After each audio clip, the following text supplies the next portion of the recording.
औज़ुबिल्लाहिमिनश्शैतानिर्रजीम बिस्मिल्लाहिर्रहमानिर्रहीम। अस्सलाम वालेकुम व्यूअर्स, उम्मीद करती हूँ कि आप सब खैरियत से होंगे। तो स्टूडेंट्स, आज हम जो टॉपिक पढ़ने जा रहे हैं वो है शार्प कॉन्सेप्ट की एप्लीकेशंस, या फिर हम ये कह सकते हैं कि एडवांटेज ऑफ शार्प कॉन्सेप्ट के हमें क्या क्या चीज़ देखने को मिली, क्या क्या चीज़ हमें शार्प कॉन्सेप्ट ने प्रोवाइड की। तो आज हम ये देखेंगे। तो वीडियो स्टार्ट करने से पहले मेरी आपसे रिक्वेस्ट है कि अगर अभी तक आपने मेरा चैनल सब्सक्राइब नहीं किया तो चैनल सब्सक्राइब कर लें और वीडियो को लाइक करें और शेयर करें।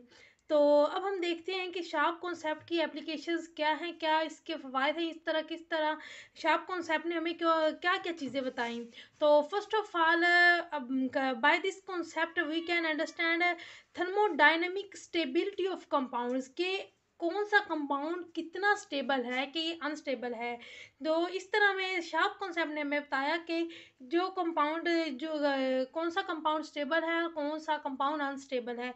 तो just like example AgI2 negative, ये जो है ये एक स्टेबल कंपाउंड है। अब ये स्टेबल कंपाउंड क्यों है?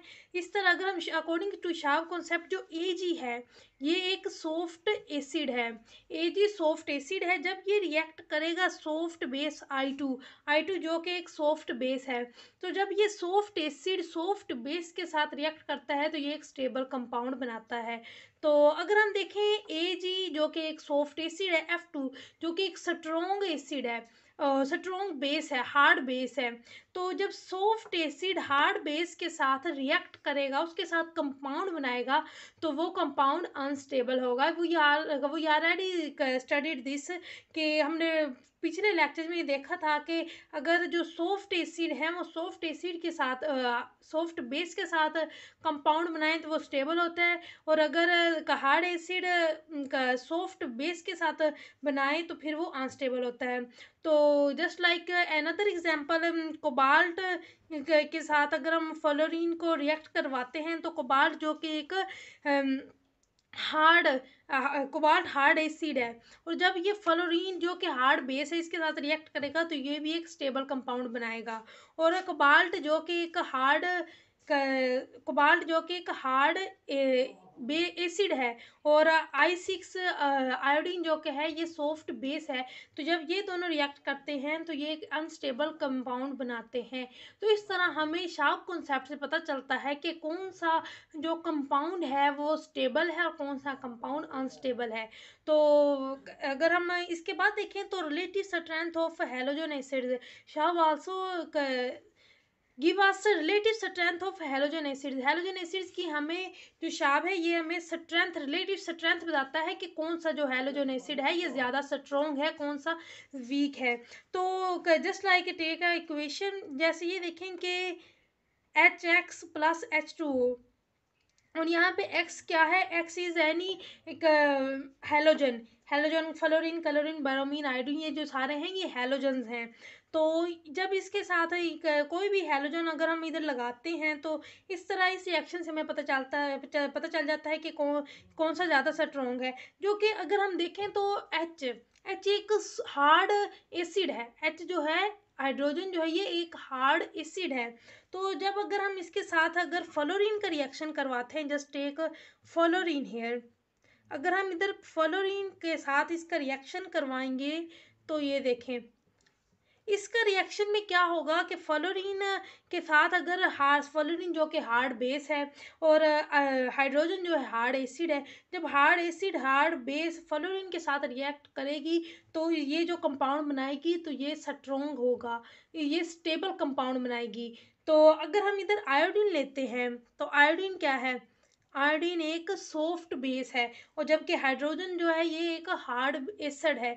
तो इस तरह जो बनेगा कंपाउंड वो वीक होगा या फिर अनस्टेबल होगा।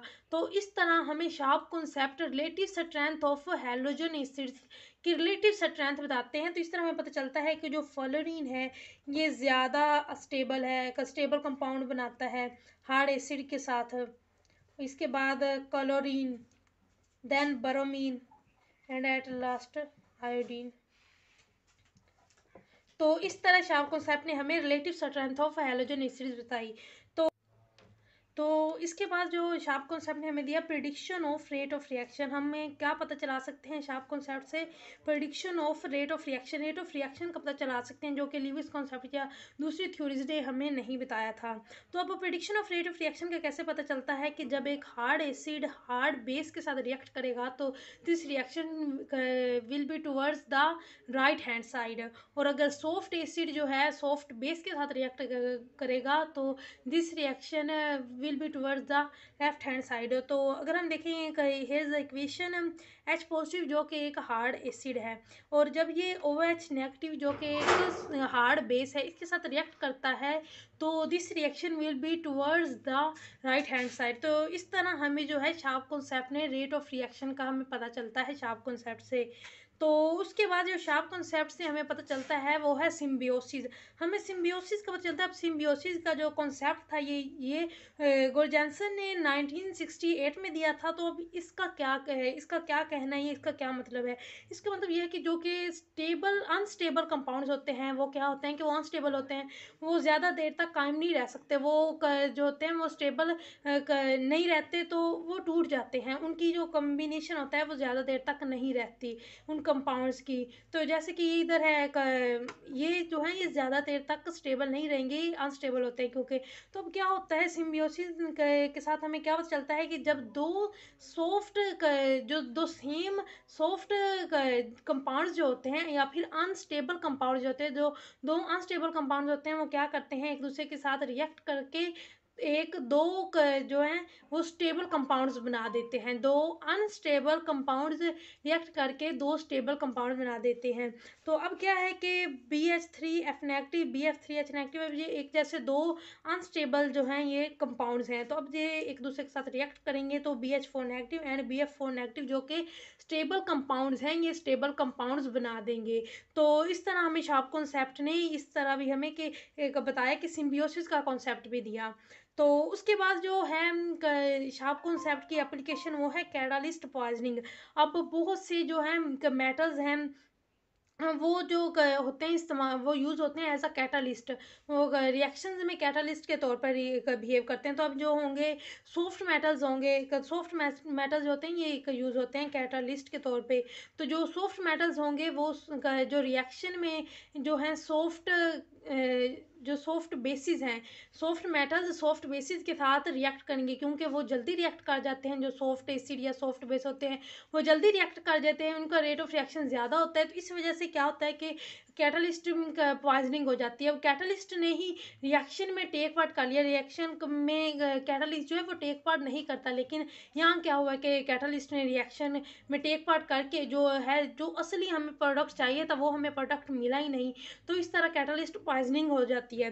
तो अब इससे क्या होता है कि इस वजह से चॉइस ऑफ कैटलिस्ट हम करते हैं कि इस तरह का कैटलिस्ट हम इस्तेमाल करते हैं जो रिएक्शन में टेक पार्ट ना करे। अब अगर हार्ड है तो हम फिर सॉफ्ट ले लेंगे, हार्ड बेस है तो हम सॉफ्ट ले लेंगे, क्योंकि जो हार्ड और सॉफ्ट का रिएक्शन है ये बहुत स्लो होता है, और जो अगर हार्ड और सॉफ्ट का रिएक्शन ये बहुत फास्ट होता है।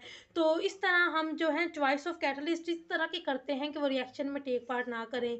और ये थी शार्प कॉन्सेप्ट्स की एप्लीकेशन। इस तरह हमें शार्प कॉन्सेप्ट ने ये चीज़ें बताएं कि ये चीज़ें हम हासिल कर सकते हैं शार्प कॉन्सेप्ट से। तो I hope you all understand it. If you have any question please do not hesitate to comment me below. और मेरे चैनल को भी सब्सक्राइब करें, वीडियो को लाइक करें, शेयर करें। Thank you.